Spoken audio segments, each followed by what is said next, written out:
Okay. So, good morning, students. So, as part of our regular biochemistry practicals, so today I want to discuss about the qualitative analysis of proteins. So, in the previous class, we discussed about the qualitative analysis of carbohydrates. So, there with the help of different chemical tests, so we identified the carbohydrate compound present in the given sample and we reported the compound. So, in a similar way, today we will learn about the qualitative analysis of the proteins. And one more additional is the qualitative analysis of the amino acids. As we know, so protein is composed of n number of amino acids. So in order to know what are the amino acids that are present in a protein, so we have to do the qualitative analysis of the amino acids also. So today, as a part 1, I will discuss about the qualitative analysis of proteins.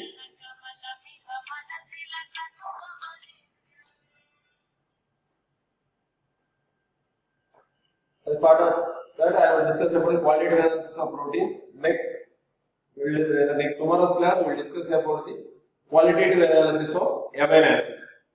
So now, in the qualitative analysis of proteins, so we will do two types of tests.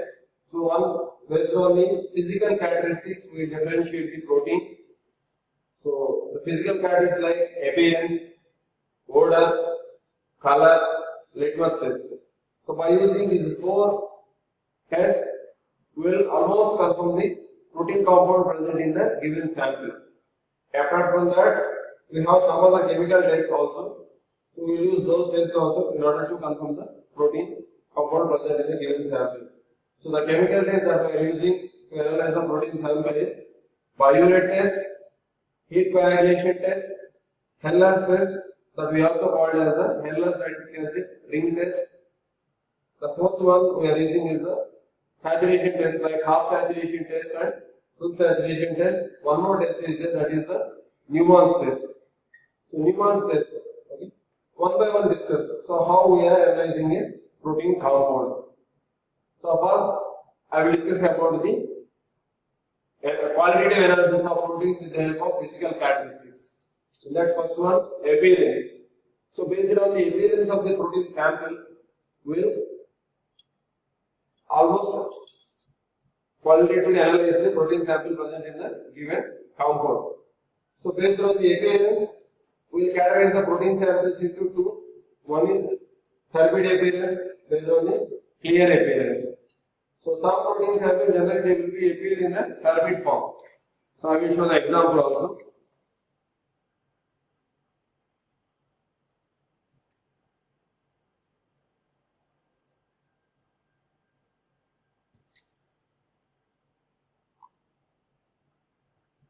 So here I took two solutions.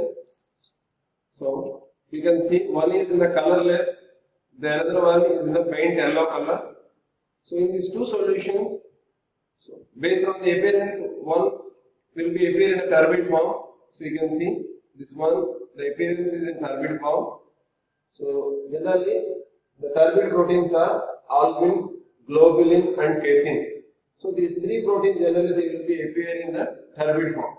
Whereas the proteins like peptone and the gelatin, those two will appear in the clear form. So you can see the solution is very clear. Okay. So this is the one point. Based on that, we differentiate the proteins. So normally we have 5 protein samples. One albumin, the second one globulin, third one casein, fourth one gelatin, fifth one peptone. Yep. These are 5 protein samples. First, based on the appearance, we are categorizing are a bit clear. In this way, we got some clarity. So next, based on the odor. So we have to smell the protein sample. Based on the smell or odor, we will differentiate the protein samples. Here, based on the odor, we are categorizing the protein samples into 3 types. One, eggy odor. The second one, milky odor. Third one is the meat-like odor or meat-like smell. First one, egg-like odor. So the proteins like albumin and globulin, generally they will give egg-like odor or egg-like smell. Second one, milky odor, generally the protein casein. Casein is a protein that is present in the milk. So because of that reason, it will be in the milky odor.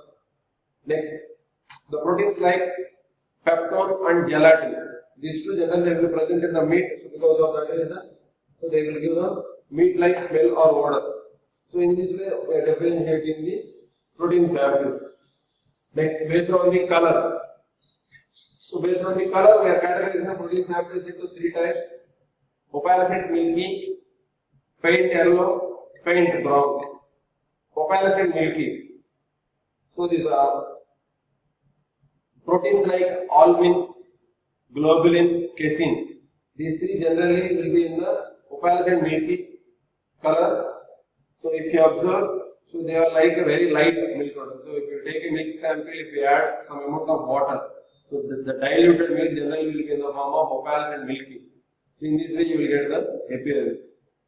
Here you can see clearly.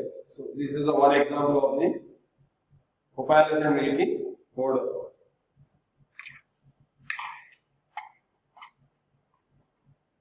The other one, faint yellow.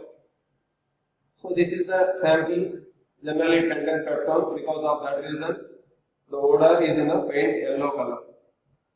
Another one is the gelatin. The gelatin generally it will be in the faint brown color. Okay, so that is based on the color. Next, based on the litmus test.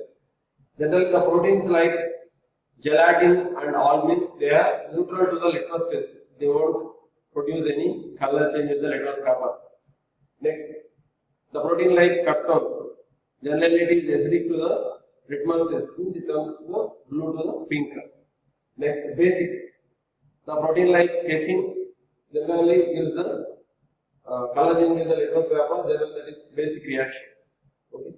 So in this way, we will do the qualitative analysis of the proteins therefore based on the physical characteristics.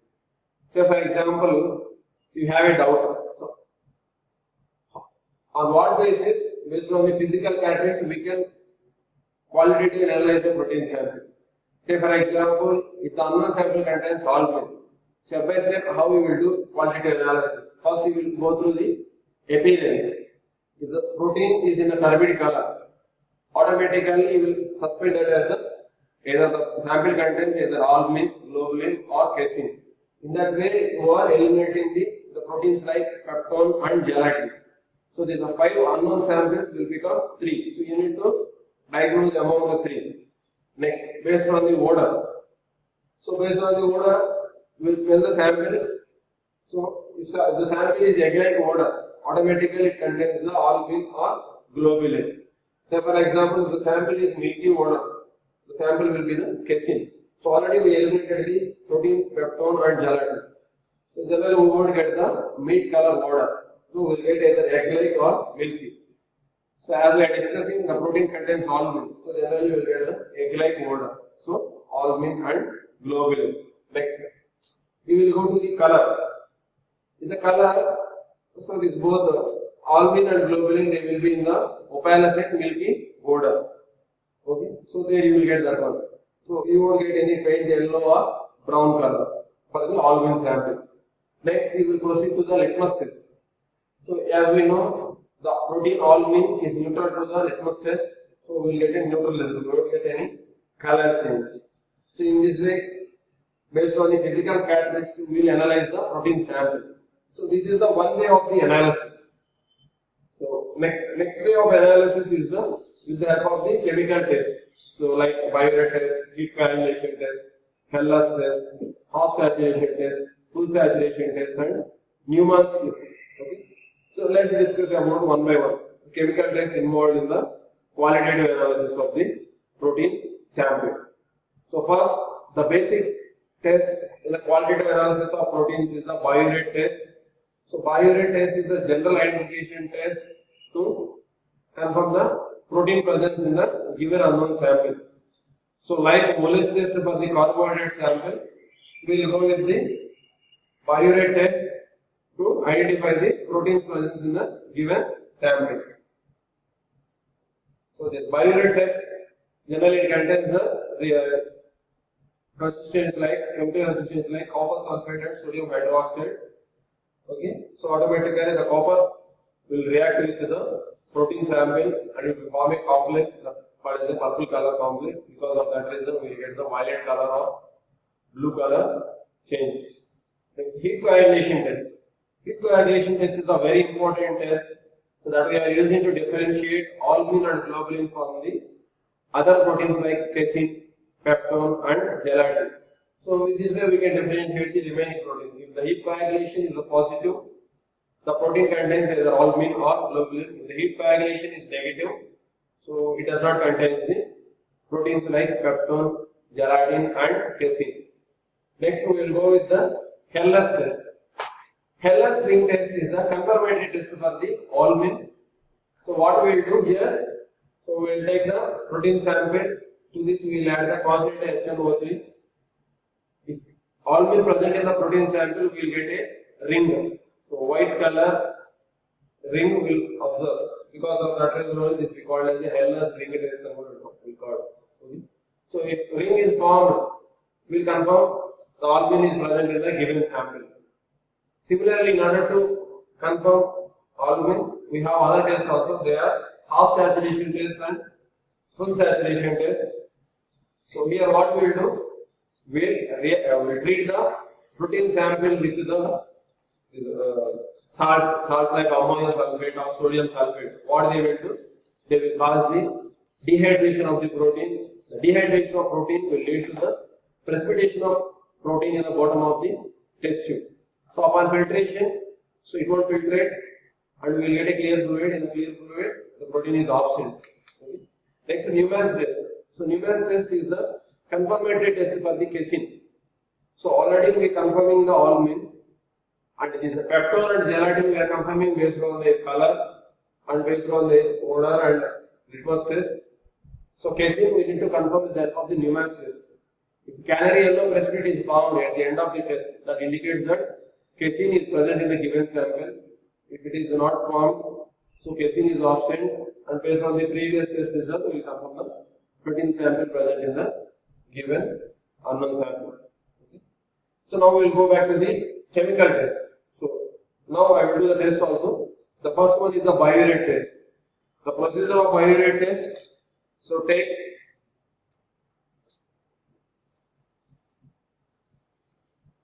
2 ml of protein sample. So to the protein sample, add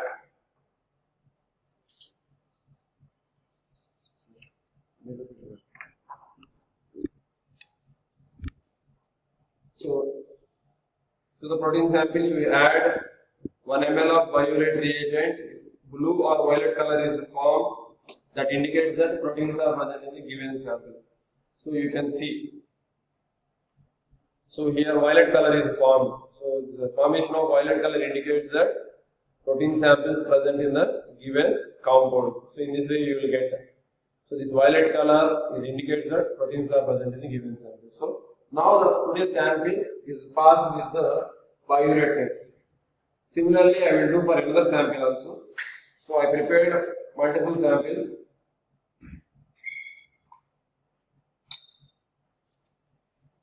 So one more trial I am doing. This is the another protein sample. So this is in the faint yellow color. So what I am doing to this protein sample, just take 2 ml of protein sample. Again, we add 1 ml of the biuret reagent. So see, here also we observe the formation of the violet color.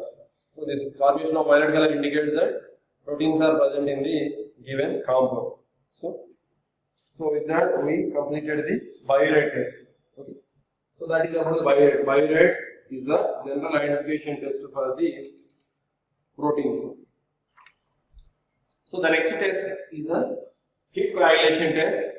Heat coagulation test is the identification test of the albumin.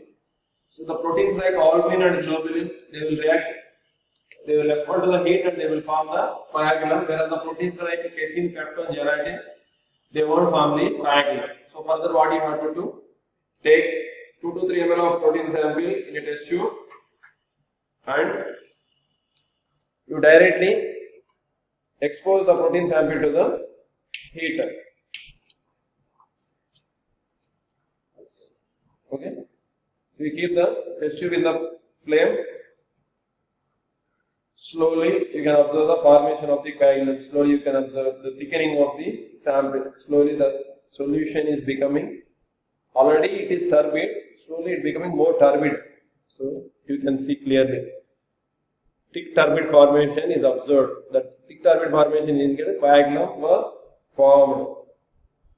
So you can see upon further boiling you can observe thick white coagulum formation. That indicates that the protein is present, or the protein albumin is present in the given sample. And generally we are boiling the eggs. So generally what happens after boiling, you can observe the white coagulum formation. That is also indicate that is also one perfect example of the heat coagulation. So with that we will confirm we will identify the albumin presence in the given sample. LS we are using to identify the and confirm the albumin presence in the given sample. So here what we will do, so take a test tube, so that add the ml of protein sample,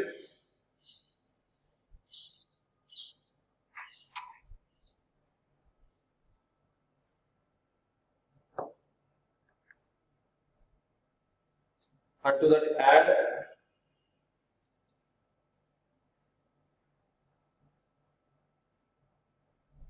concentrated HNO3 along the walls of the test tube drop by drop. This HNO3 reacts with the protein.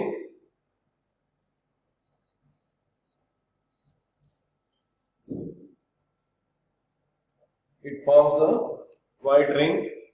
So there you can see separation of two layers with the help of white ring. So that ring we also call as the Hellas ring. The protein albumin, it reacts with the nitric acid, it forms the white ring by separating the two layers. Okay. So with this we will confirm the albumin presence in the given sample. So I will do one more Hellas test. So generally there the protein is negative. The proteins like this casein, peptone, gelatin, they are negative to the Hellas test. So I am taking another protein sample. So same, you take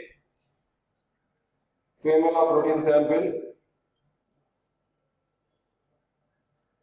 to that add concentrated HNO3,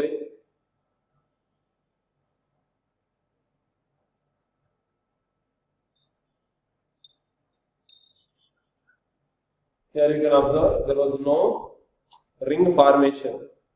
So it means Hellas test is a negative. So the proteins like casein, peptone, gelatin and globulin, all these are negative to the Hellas test. Okay, only albumin is the positive with the Hellas test. Okay, and this Hellas test we are using as a qualitative analysis test to identify the abnormal constituents in the urine sample. So normally proteinuria is a clinical condition. To identify proteinuria, we do two tests. One is heat coagulation, the other one is the Hellas test. So in that way, you can differentiate the protein samples, albumin from the other proteins like globulin, casein, gelatin and peptone. The next one we will do is the half saturation test. So very simple. You take 5 ml of protein sample. So to this 5 ml of protein sample, add 1 to 2 scoops of ammonium sulfate salt, or you can add the saturated ammonium sulfate solution also. In the case of if you are adding solution, you have to take equal volume of ammonium sulfate similar to test sample. Okay, you keep it aside. Okay.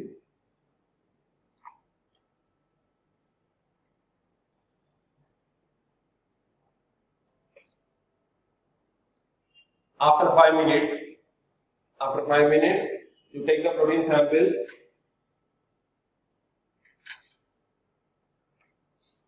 you filter the protein sample by using the filter paper.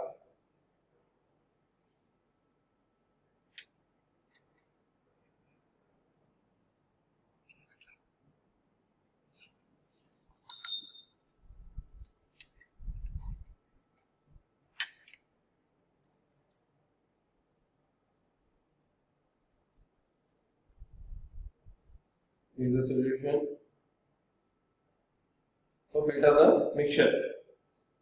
So you take the filtrate. To the filtrate, you react with the biuret reagent. Normally, half saturation we kept aside for only 5 minutes.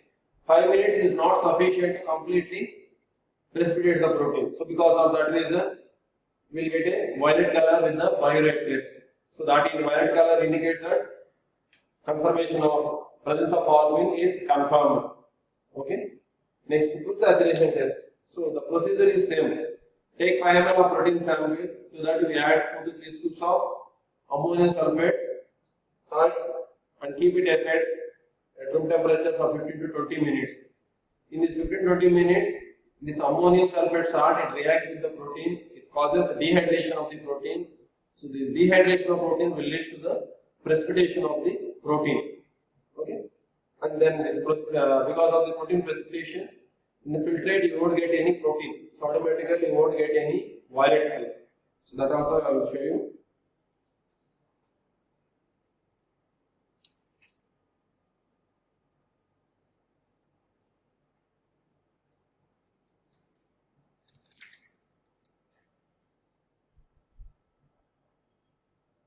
So to the filtrate, add biuret reagent.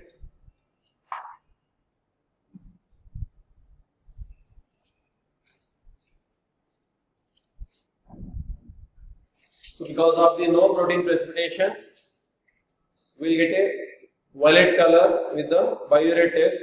So this appearance of violet color indicates that the protein albumin is present in the given sample, and with that we will confirm the presence of albumin in the given sample. Okay. So this is the identification and confirmation test of the albumin.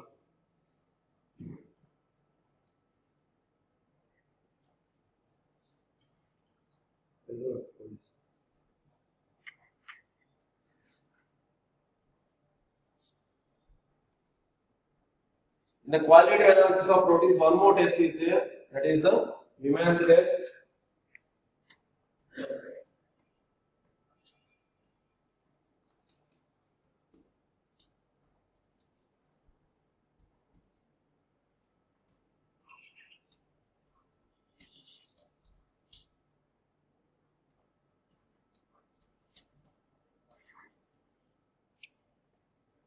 Wieman's test is the confirmatory test for the casein. Wieman's test is the confirmatory test for the casein. So generally in the Wieman's test, the procedure will be in 3 steps. The step 1 is the take 3 ml of protein sample, to that add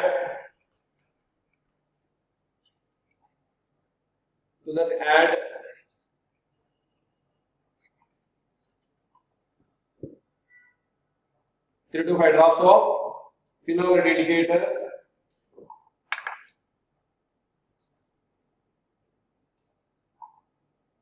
and 1 to 2 drops of 1% acetic acid. So initially it will be in pink color, slowly the color was turned to the yellow color. So this is the step 1. The step 2 is to this you add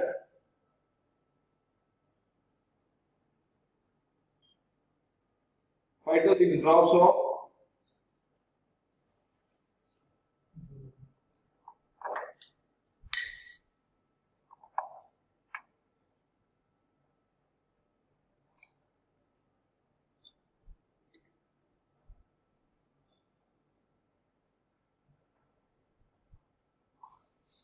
HNO3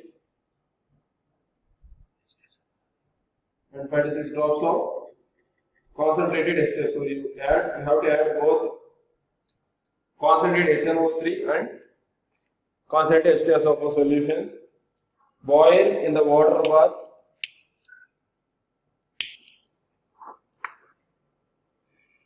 until the disappearance of the color. Okay.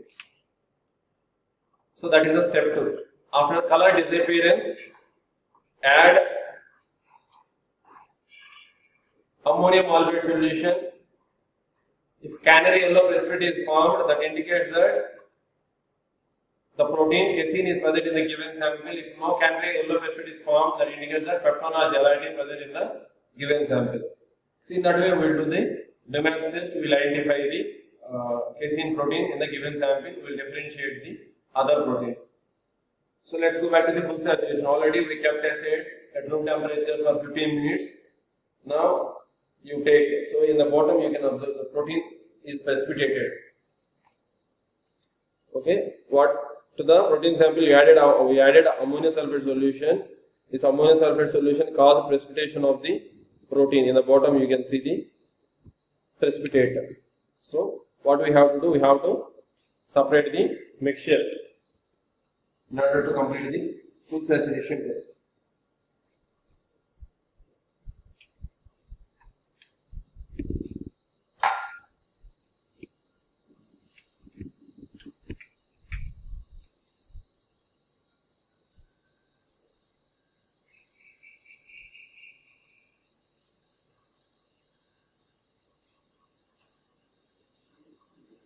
Let the mixture go filtrate.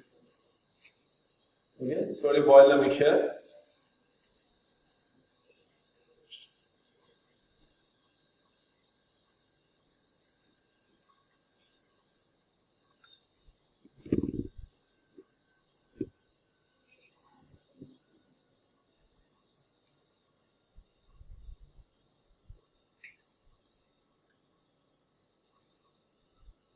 Now to the filtrate, we add biuret solution.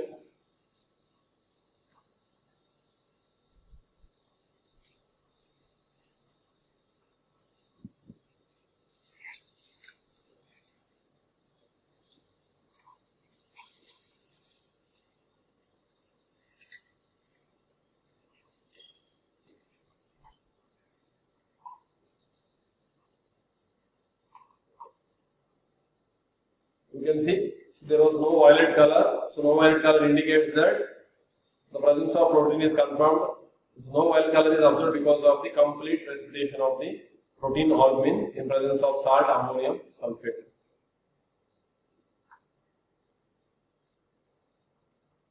So Neyman's test. So Neyman's test is to identify and confirm the protein casein. Further, what you have to do? You have to take the protein sample, add 3 to 5 drops of phenolate indicator and 2 to 3 drops of 1% acetic acid solution. Then add 5 to 6 drops of concentrated HNO3 and concentrated H2SO solution. Boil on the water bar until the disappearance of the color. Slowly you can observe the fading of the color. Boil for 1 more minute, then you add ammonium monohydrate solution.